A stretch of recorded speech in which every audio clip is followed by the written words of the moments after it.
pipilit pa rin nila. Mahihirapan ka dyan. Hindi much. Eventually, hindi rin yung pag-ibig. Ano mang pag-ibig na wala sa katotohanan ay emosyon lang yan.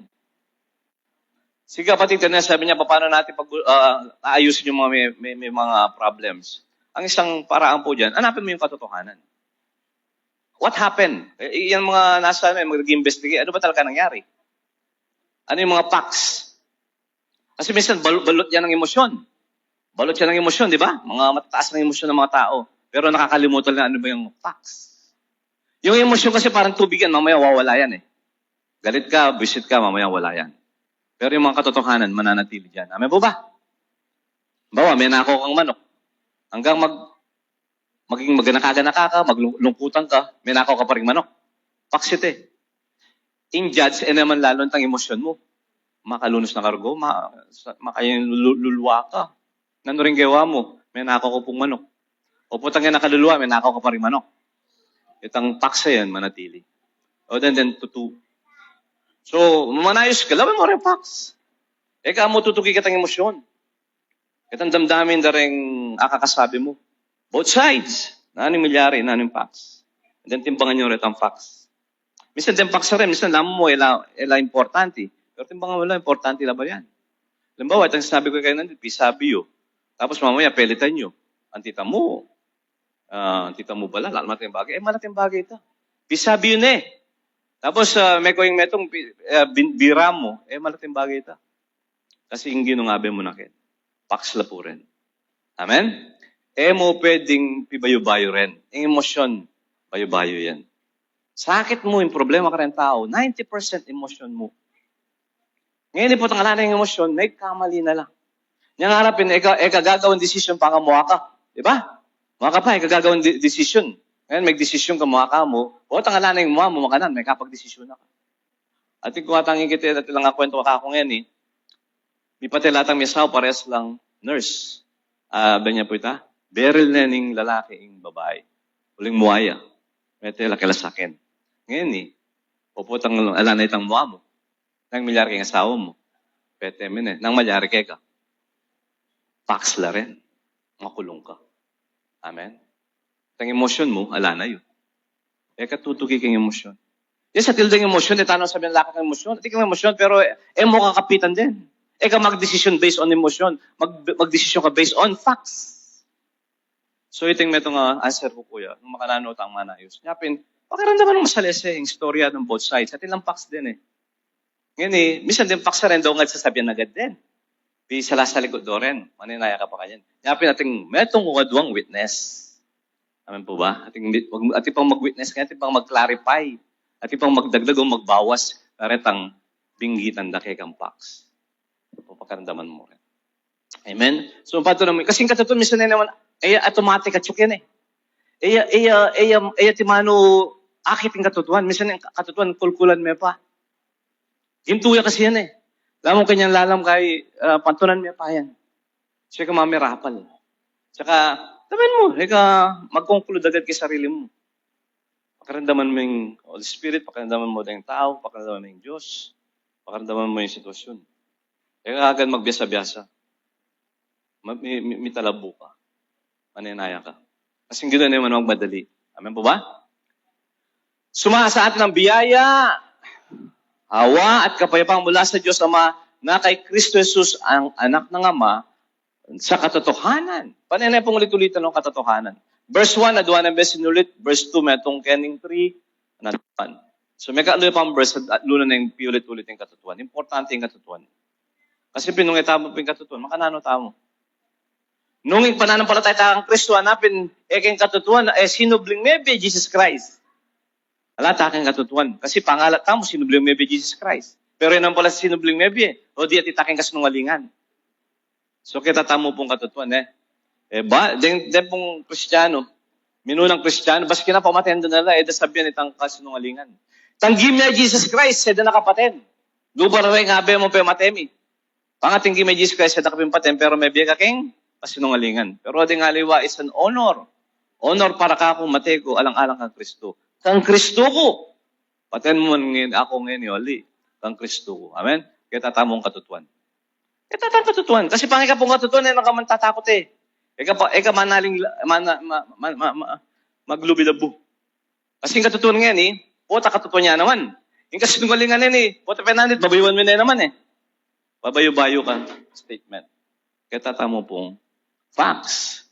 Sumatinawa ang biyaya ang mga kapayapaan mula sa Diyos Ama na kay Kristo Jesus anak. Anak ng Ama sa katotohanan at sa pag Verse 4, since at yung kaya tayo Jesus Christ ang katotohanan. In number 4, panglimang katotohanan sa babanggitan na Kenny, magsilakad naman tayo sa katotohanan. Hanapin dyan, ako'y lubang nagalak. Anak ni Mabay, iilan sa mga anak mo'y lumalakad sa katotohanan. Makalungkot mo, ditang aliwa, nalalakad kay katotohanan. At ikang anak, pero iilan lang, some. Verse 7, sabla. Then, tao po, Kristiyano, ating lalakad kayong katotohanan, pero ditang aliwa, kayong katotohanan. Minsan napapanuwala doon rin nga kasabi, kaya salapin magsalita. Pero itamo katotohanan. Panuwalan da ka panuwalan. Sumikat kaya kasumikat, kita kang katutuan. Uling ingino, yung baka mo, para kayo nakatuan. Yung baka mo. May sabihin, datang yung panahon, laman mo, yan totoo eh, pero datang yung panahon kanito, hanggang malyari yan. Datang yung panahon, pero wala pa sa atin pala, akarakala, mali. So, i-disposition mo kayong biya mo ngayon eh. Totally, Jesus Christ at yung kaya nga katutuan, biya ka kayong katutuan. Simulan mo kayo pa magsalita ka rin anak mo. Ang sinabi mo kay anak, matutod ka, putang datang ka, salita kang coke. Ang pong biskwit. Putang may tutod yung anak mo, saliming biskwit at coke. Itang pengakuanan mo, putang kaya, mo gawa. Diba? Masira na itang credibility mo at nagsinungaling na ka.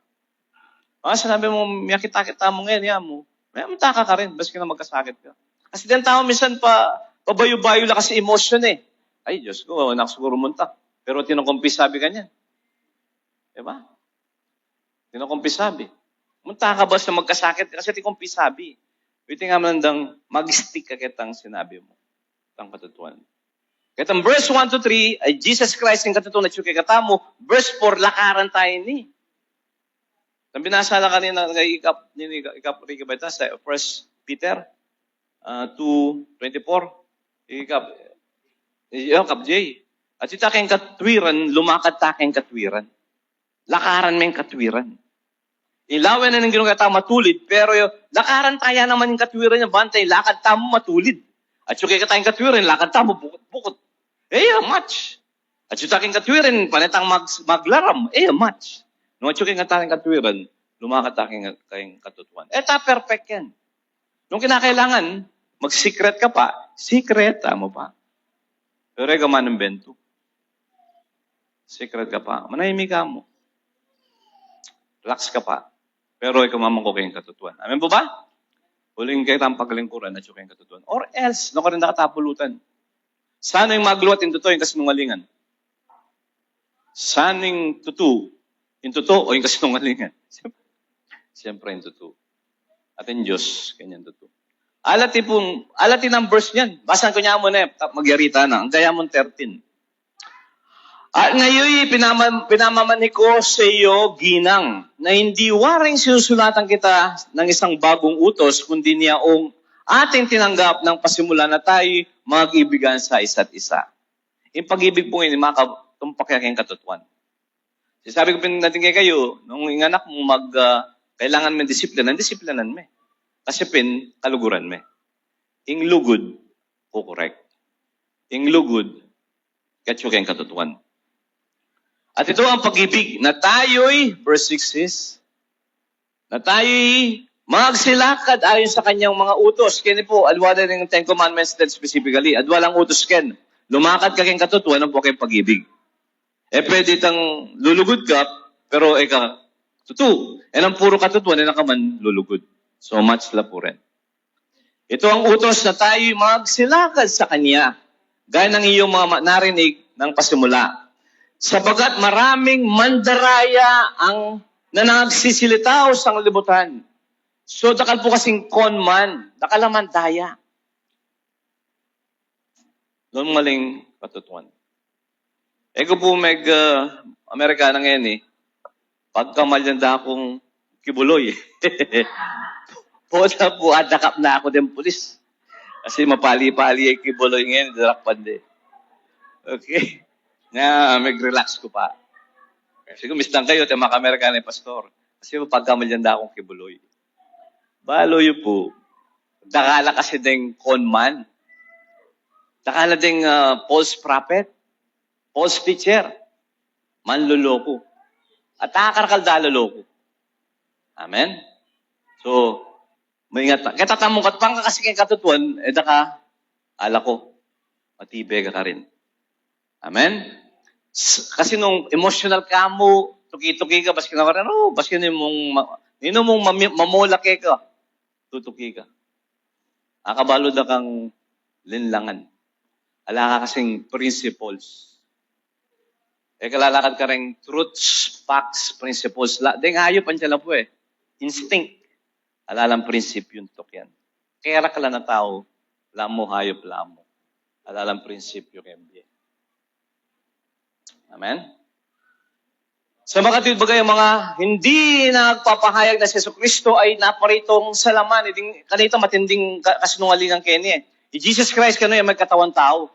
Nung Jesus Christ ay magkatawan tao, maka na ano?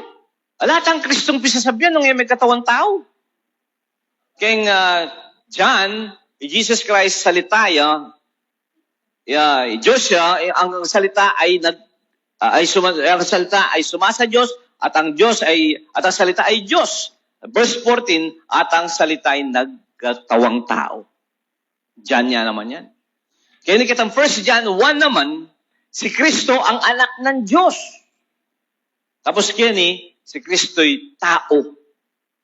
So Jesus Christ, 100% man, 100% God. Yan nag-aaral tamo po. Tama mo ko kayo. Nung may katawan tao, ano yan? Angin niya. Ngayon ni Jesus Christ, may katawan tao, sinubliang nebe, maka-lukluk na kayang trono. Yung trono na talagang trono, makalaya luklukin tao nung alayan trono. Nung alaya talagang literal na banwa, literal, no kung ni Jesus Christ yan o katawan niya Jesus Christ eh. Baka katawan niya Jesus Christ, kailangan itang kayang lugar, literal yung lugar. Ano, Jesus Christ, sa bahay ng aking amay, maraming mga silid. Talaga silid na rin. Talaga nga, pukpuk mo rin lang. Silid lang, kwarto lang makanyan. At yung Jesus Christ kayong puso ko, totoo naman na, pero sinabi ni Jesus Christ, sa bahay ng aking amay, maraming silid. Alam mo makanyan. Akit may talaga. Sinabi ng kalsada, ginto talaga. Maski napisali mo pa karing manyaling gintuken, gintula talaga. Literal. Amen po ba?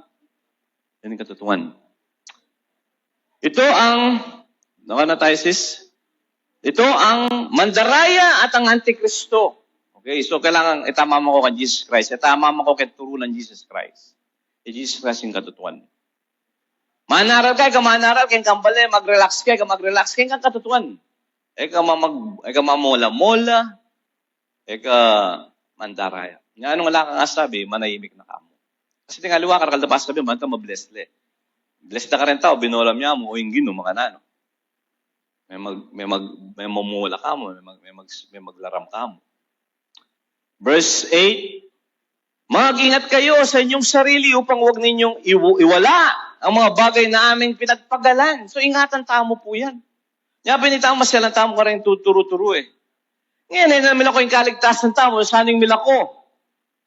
Mga bagay namin pinagpagalan, kundi upang tanggapin ninyo ang isang lubos na kagantian, reward. Mawawala kasi itang reward eh. Kaya ako pinandigay kayo, minsan nating magsimulang masanting. O takagata, may kalilili na la. O takagganita, la na lo. Miligtas la rin, may talabo na pero tang reward. Ala. Maburing reward. Kaya kapatid, mag-ingat tamo. Baling itasikat, dapat talaga magpasikat. Riway tamo Jesus Christ. Okay? Kasi yung gino, yung mag-approve. Yung gino. Ang sino mang nagpapatuloy at hindi nananahan sa aral ni Kristo ay hindi kinaroroon ng Diyos.